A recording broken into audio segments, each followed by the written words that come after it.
పెద్దపల్లి జిల్లా కమాన్పూర్ గుండారం చెరువులోకి నీటి విడుదల చేసిన అధికారులు వేసవి కాలం నీటి ఎద్దడి ఉండడంతో గుండారం చెరువులో నీరు విడుదల చేశారు. సంతోషం వ్యక్తం చేస్తున్న కమాన్పూర్ ప్రాంత రైతులు ఈ కార్యక్రమాన్ని ఉద్దేశించి వైనాల రాజు మాట్లాడుతూ, రైతన్నల కన్నీటిని తుడిచేందుకే గౌరవ శ్రీ శ్రీధర్ బాబు ఈఎంసీఎస్ఆర్ఎస్పీ జిల్లా కలెక్టర్ గార్లతో ప్రత్యేకంగా మాట్లాడించి గుండారంలో అడుగంటిన చెరువులోకి నీటి విడుదలకు దోహదం చేసినారు.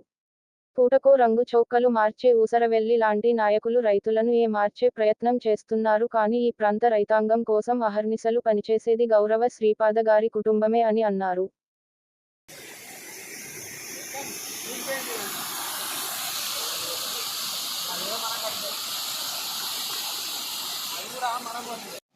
గౌరవ ఐటీ శాఖ, శాసనసభ వ్యవహారాల శాఖ మాత్యులు ఆదేశాల మేరకు నిన్న ఏదైతే మా గుండారం సర్పంచ్ గారు గుండారం చెరువుకు సంబంధించి చెరువులో నీరు పూర్తిగా ఎండిపోయిందని, కనీసం ఒక 2-3 రోజుల వరకైనా మనకు గుండారంకు నీళ్ళు ఇస్తే ఉన్న వ్యవసాయ ఏదైతే మిగిలి ఉన్న పంట పొలాలు కోతల వరకు ఉపయోగంగా ఉంటుందని గౌరవ మంత్రి గారి దృష్టికి తీసుకెళ్లడంతో నిన్న ఈఎన్సీ ఎస్ఆర్ఎస్పీ గారికి, జిల్లా కలెక్టర్ పెద్దపల్లి గారికి గౌరవ మంత్రివర్యులు గారు ఆదేశాలు ఇవ్వడంతో రేవెల్లి కాడ నుండి 1000 క్యూసెక్కుల నీటిని విడుదల చేయడంతో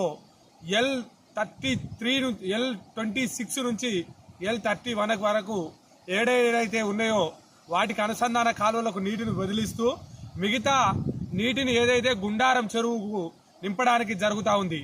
మొన్న కూడా రైతులందరూ గుండారం సర్పంచ్ సాబ్ గారిని నా దగ్గరకు వచ్చి దీనిని గౌరవ మంత్రి గారి దృష్టికి తీసుకెళ్లాలని కోరడంతో వారి కోసం ఈరోజు ప్రజాపాలన ప్రభుత్వం నీటిని విడుదల చేసి పంట పొలాలను రక్షించే కార్యక్రమాన్ని పూర్తి స్థాయిలో మీదే వేసుకుంది.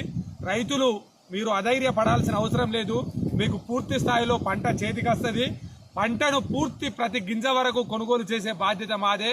ప్రతిపక్షాలు కొంతమంది కులాల పేరుతోటి, మతాల పేరుతోటి, మహనీయుల పేరుతోటి, రైతుల పేరుతోటి డోకా చేసే బోకర్గాళ్ళు పూటకో పగటి వేషం వేసుకొని ఓసారి ఓ చొక్కాతోటి, ఓసారి ఆస్మాన్ చొక్కతోటి, ఓసారి పసుపు చొక్కాతోటి, ఓసారి గులాబీ చొక్కతోటి చొక్కలు మార్చినంత ఈజీగా ప్రజలను ఏమార్చే ప్రయత్నం చేస్తారు. కాబట్టి మీరు ప్రతిపక్షాల మాయల పడకండి. ఈ ప్రాంతం కోసం, రైతుల కోసం పనిచేసే ఏకైక కుటుంబం శ్రీధర్ బాబు గారి కుటుంబం అని చెప్తూ మీకు తెలియజేయడం అయింది.